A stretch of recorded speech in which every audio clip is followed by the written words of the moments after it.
Welcome back, JDC family. My name is Jay. This is my Diecast Creations channel, and today we enter the 3 Blind Mice Buildoff for April, which was the 33 Plymouth. Before we get into that, you see it on the screen. JDC is hosting its first ever Buildoff for my girlfriend Amanda's birthday. There's a whole video on this, so if you want to participate, you're all invited. Go and check it out. It's on my channel. So this was the casting that was chosen by the 3 Blind Mice Diecast channel. It's the 33 Plymouth, and if you haven't seen them, go and check out the 3 Blind Mice Diecast channel if you want to participate in these build-offs. They host one every single month. And usually it's an open theme, but sometimes they do pick something or whatever. But this month it was do whatever you want and have fun with it. So, that's what we did. And my thought process went a couple different ways on this build.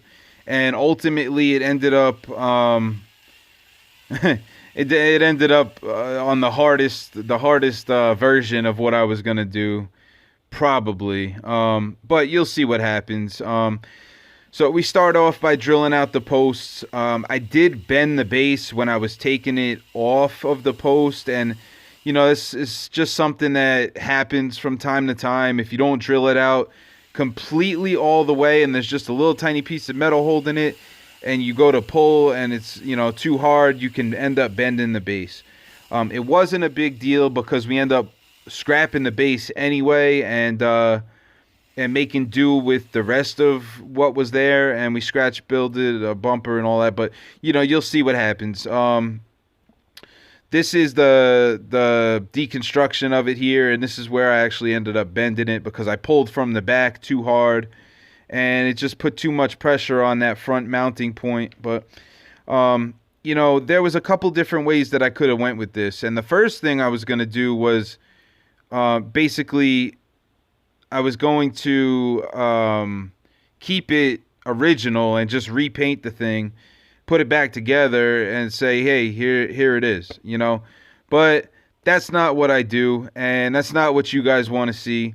So I pushed myself to the limit again, and running out of time, I basically I finished the build, but it wasn't exactly what I wanted to do. And I didn't sacrifice quality for quantity, but I do have a lot going on, and I think it's a solid turnout when you see it done. But anyway, we put it in the stripper. It's citrus strip. We take it out. We had 3 cars on the table at that point. Clean them all up with the Dremel at once, and these are the parts that we have to work with, right?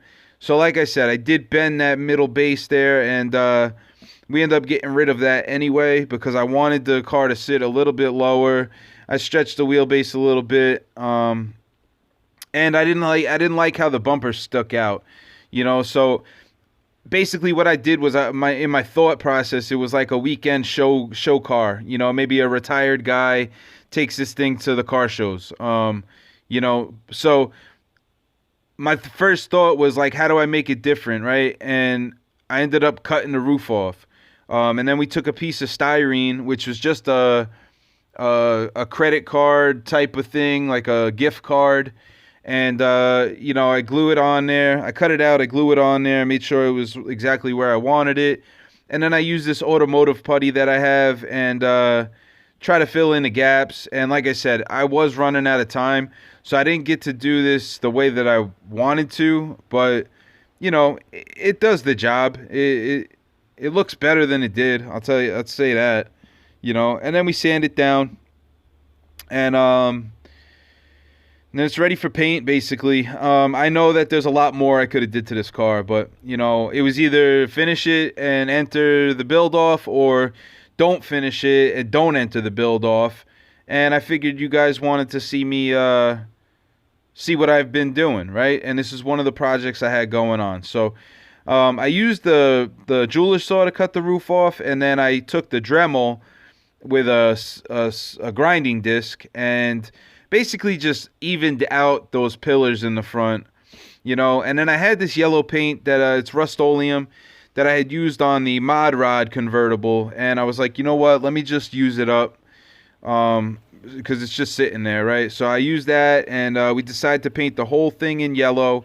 And then I went in with Bic intensity markers, and I detailed out the base and the headlights and the interior a little bit. I did use the Games Workshop black, Adanon black, I think it's called, for the front driver's seat. And we built a rear bumper kind of thing for the back out of styrene, and I sprayed that black. So this is the car that we started with. It's the 33 Plymouth made by Matchbox, and this is what we churned it into.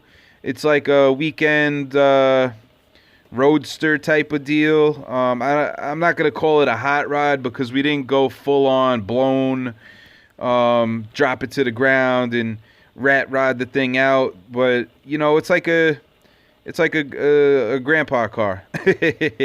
Hope you guys liked it, and if you did, leave a like. Make sure that you're subscribed with the bell on to see all the future videos that come up, and let me know what you think about this thing. All right, I'll catch you on the next one. And real quick before we go, guys, I want to do another community spotlight. Today we're going to showcase Evan over at Mid-Island Custom Diecast, and he did his first Gaslands Apocalypse build. It was the Punisher van, and for a first time trying anything like this, I think he knocked this thing out of the park. Total home run. Go and show Evan support. If you haven't seen his channel, he does amazing work, and he just topped 500 subscribers. So, you know, go over there and support him. Let him know the JDC family's in the house, and, you know, check out what he does because he's a very talented guy. So that's the community spotlight, guys. I hope you enjoyed the video. I'll catch you on the next one. Peace.